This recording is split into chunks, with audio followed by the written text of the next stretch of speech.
On DC Music Rocks, we're shining a spotlight on the great songs, artists, and incredible people behind the DC region's local music scene. Hayley Fahey is a singer-songwriter from Washington, D.C., and you said Rockville specifically, right? Mm-hmm. And what sets her apart, in addition to her writing and voice, are her live stage performances and the presence she has, exuding energy, confidence, and love for the music. When Hayley's on stage, she's home. I've actually seen this in action several times, including she performed at last year's DC Music Rocks Festival at the 930 Club, which was incredible, and she was right at home. It's really true when she was up there. Her writing and sound are versatile and inspiring, from her indie folk vibe to the catchy pop hooks like mine that you just heard that get stuck in your head, which happened to me this week. Definitely stuck in my head. She performs both solo and with her band, and she's recorded 2 full-length albums. And this is the second one that's coming out Saturday, April 28th, called Out There. Hayley, thanks for being here. Thanks for having me. Such a treat to have you here and get to share, because I know all about you because I've been a fan for a while and you performed at the festival. But for those folks listening who don't know you, it's a treat to actually get to share you with them now, because this is such a treat. Now, so describe yourself. What would you say is, well, what's special about this album coming out? What is it for you? It's different because it shows a different side of my music. Okay. It shows me with the full band. Yeah. And the songs have a lot of variation in them and emotion. Like there's some songs like mine that are super fun, super upbeat, and really happy. And then there's other songs on the album like Dry Ice or Your Name or From Dusk Till Dawn that are a little bit darker. And it kind of shows like a different side of the music. There it is. And where does it come from, these things? Are these personal experiences? Do you read it in books and get inspired? Where have the songs come from on this album? On this album, I'd say a lot of it is personal experience and also just experiences of even people around me that are close to me that I've seen having life experiences, and I write things about them. Wow. It's kind of cool to hear that too, because I feel like that's where a lot of artists get their inspiration, and at the same time it's really fun to then hear that transformed into the songs like you've done on this album. Mm-hmm. It's such a treat. Now, talk about your earliest memory with music. What comes to mind? Earliest memory with music. I remember I would sing and have little performances for my family at family gatherings. Whenever there was a chance, I would be up there singing my heart away. And how old were you? How old are we talking when you say that? I remember being 4 years old and gathering my cousins to listen. And what were you singing? Was it like certain songs that you knew the words to, or what was it? Yeah, my dad was a big music lover. Both my parents were big music lovers. Mm-hmm. But he taught me one of the songs that was one of my favorites. He would sing to me was My Girl. Excellent. I love singing Oh that. my God, that's so like cliche and cliche. So good at the same time. Shout out to you, Dad. I love it. Hey, Dad. So, yeah, right? Oh gosh, My Girl. I love it.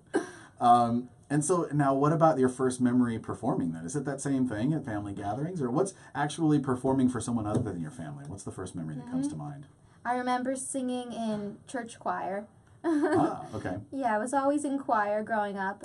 This is also, it's been Rockville the whole time? Yeah, Rockville, Durwood, pretty Okay. much is like, yeah, my whole life. I went to University of Maryland, so I lived in College Park for a while. Oh, wow. So it really has been Maryland Yeah, pretty much it's been the whole Maryland. time. I'm a Maryland girl. I love it. God, that's amazing. Yeah. And so now, what about you? So outside of the music then, you're going to be doing, like, what are your hobbies, or on the personal side, how do you also spend your time besides music? I love spending time with my friends. Which, by the way, if you follow her on Instagram, she generally has at least a couple of adorable photos with friends at some point. Absolutely. Generally, yes, I do post them. And we like to go for walks, go out to see other live DC music. Absolutely. Yeah, I like to go to the gym, like to spend time with my boyfriend. Shout out, Daniel. Okay, yeah, all right. Got it. Friends and gym. And are family, that kind of good stuff. And and as far as the arts go, is music kind of your main thing, or sometimes other artists also like paint or do, they write poetry or some other things. Is music your main, or are there other arts too for you? It's a good question. Music is my main art, but I do have another side passion, artistic passion, and that's video. Really? Yes. Talk about that a little bit. So I shoot my own music videos. And Really? edit my music videos usually. Okay. Or sometimes I get other people to shoot them because it's hard to take video Obviously, of myself. selfie videos are just not quite as flattering sometimes. Yeah. Right? Yeah. Or I'll have my friends hold the camera or hire like pretty good like local videographers too, you know? Sure. And I also do videos for other artists. I have a company called DC Music and Video, and I do music videos for different artists. Yeah. That's cool. And how, now was that, so you've been in, music's full time. Yes. And how long ago did that come along with the video editing? Because music's been the whole time, so how long has the music video thing been happening? Well, I've been editing video since middle school. I went to like a middle school for media production, and the same time that I was really finding out that I loved music so much, and this is kind of what I wanted to do. Yeah. I was also finding out, wow, I love video too, and so they kind of were, you know, at the same time. Wow. Okay. So it's been video too. So that said, then you certainly should check out Hayley's YouTube channel and check out some of her music videos, because they are, I remember sharing the news about I think it was called Fire. You had a single that came out I did called have Fire, yes. And there's a music video that came out with that one that was a lot of fun.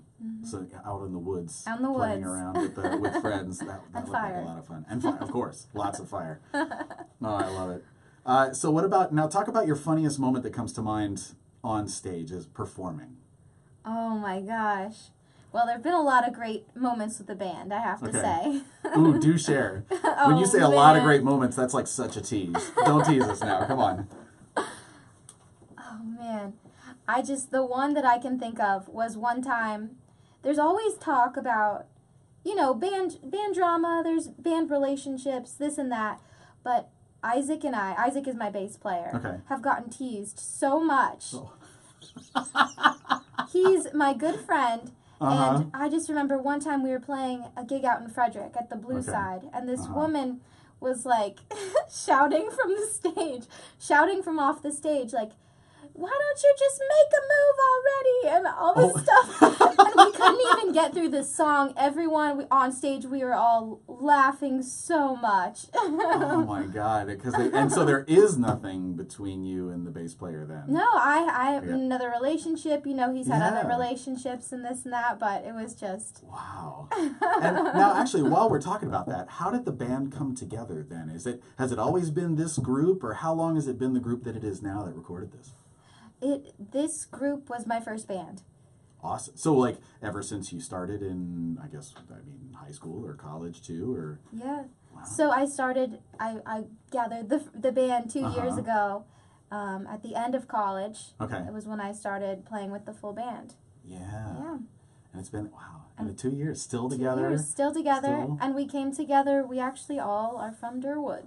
No way. Or live in Durwood, reside in Durwood. Now, if they don't know where Durwood is, where is Durwood? Yeah. So, Durwood... And the proper pronunciation. Yes, it's Durwood? It is Durwood. Okay. It's a little town that people generally say is Rockville, but it's actually Durwood. Got it. Okay. And it's kind of near Gaithersburg or Rockville in Maryland, but I see. It's its own place. It's its own place that's in between Rockville. In between the better known cities. It's agriculturally zoned. It's its own little place. So like farming, agriculturally, I guess. And it's known for the Out of the Way Cafe. Right. Oh, I've seen you play shows there sometimes too. Yeah, absolutely. All right. Wasn't that like, did I read somewhere, you might have shared that at some point, that was one of your first gigs, was it at Out of the Way Cafe? It was. It absolutely was, yeah. Wow. And do you remember what you performed at that first gig? Oh, yes, I do. I remember my Uncle Pat was here. He's actually going to be a special guest at the CD release party. Is you heard it here Uncle first. Pat? Uncle Pat. Shout out. There he is. All right. He's a mandolin player, and he's coming in from California to be a little surprise guest, but... Wow. I remember... That's a long trip. I know. Okay. I remember playing Georgia. Okay. Oh. Georgia. Oh, yeah. Oh, my goodness. We're going classics. Yes. I love it. All right. Now, what's one thing in your music collection that might surprise us?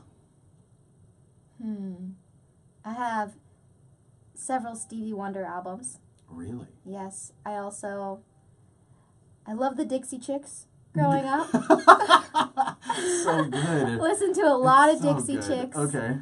Yeah. And a lot of Otis Redding. Really? I remember singing a lot of Otis Redding and a lot of Stevie Wonder. I would at musical theater camp. Everyone would do a excellent. talent. Okay. And they would usually all sing Broadway songs, and I'd Okay. go up there and sing an Otis Redding or a Stevie Wonder song. Oh my God, that's amazing. So what song are you thinking of when you say that? Is there like one that was like, oh God, if I'm gonna do it, this is my default? I definitely remember "Try a Little Tenderness." All right, so if you're listening and you don't know what that is, go on whatever YouTube or whatever your music thing is and check out Try a Little Tenderness and see what she's talking about. That's funny. And if there's video somewhere and I ever find it, I promise to share it with you. But there isn't that I'm aware of, so we won't call her out on that just yet. Now, tell a story about one time you tried and failed. Okay. I will. Okay, tell us. I'm sitting, I'm ready, sock it to me. There have been many times that I auditioned for things, didn't get in kind of thing, tried and failed. I assume you're talking about music, kind of tried and failed things. In general, it does. I mean, obviously that would be the one that seems relevant with you. So yeah, talk about that. Yeah. This is true. So several times I have auditioned for American Idol. Really? Or The Voice. Okay. A couple of times, and I just remember one time specifically, I went in, I got a callback, like one of those executive producer callbacks. They found me somewhere and they said, can you come in for a private audition? And I came in for the audition and I sang 20 seconds of my song. And they're like, thank you, sweetie, but it's a no from us. And then I left. And it was, man. And I drove back home. I was out in, I think I was in Philadelphia for that. But wow. And what were you saying to yourself when you were on the way home after that? I was so upset. I was like, there's nothing more for me in music. Oh, it was one of those questioning your whole life. 19-year-old story. me. What am I doing? Why am I doing this? Oh God! And then what happened? You picked yourself up, or you? What happened after that? Because you're still here and you're still singing. And you're still trying. I'm still going. Well, there's a lot of people that think that you're doing a lot more than trying. They think you're succeeding. Well, thank you. For sure. And if that song we just played is any indication, I think you're succeeding too. Well, so I'm glad that the American Idol judges didn't knock you off your track here. So now, my favorite question to ask is, if you could offer one piece of advice, what would it be? Biggest piece of advice is follow your heart. I know that's so cliche, but yeah. Okay. Say more about what that means. But I'm a music teacher. Okay. And I teach all sorts of kids. And what kind of music teacher when you say that? I teach piano, guitar, voice lessons. So like private lessons and private stuff lessons. at a studio? Generally private lessons. I'll go to people's houses. I've taught at studios before. And one of the biggest things I try to teach my students is confidence in yourself. And I think that's something that we all work on and that we're all constantly learning and we're all constantly evolving, but just confidence in yourself and following your dreams to the best of your ability. That's what I would say. Absolutely. Great advice, especially with music and with your passions outside of work. I feel like a lot of people listening might have those 9-to-5, Monday to Friday jobs. I mean, gosh knows I do too. But you know, at the same time, you kind of got to follow your heart and do the things that make you feel alive. So I love that advice. Now, and one last thing for those people who want to find out more or follow you, find out what you're doing. Where do they go? They can go to HayleyFahey.com. Hayley with 2 Y's, Hayley. Yes, the spelling. Let's reiterate that. It's Hayley. Yeah. And Fahey is? F as in Frank, AHEY. So there's a lot of A's and Y's, but it's Hayley Fahey. Yes. And it's Fahey. Yeah. HayleyFahey.com. And then is there one social media you tend to gravitate toward more than the others, or you use them all, I'm assuming? I use them all. I love Instagram, @HayleyNotes. Got it.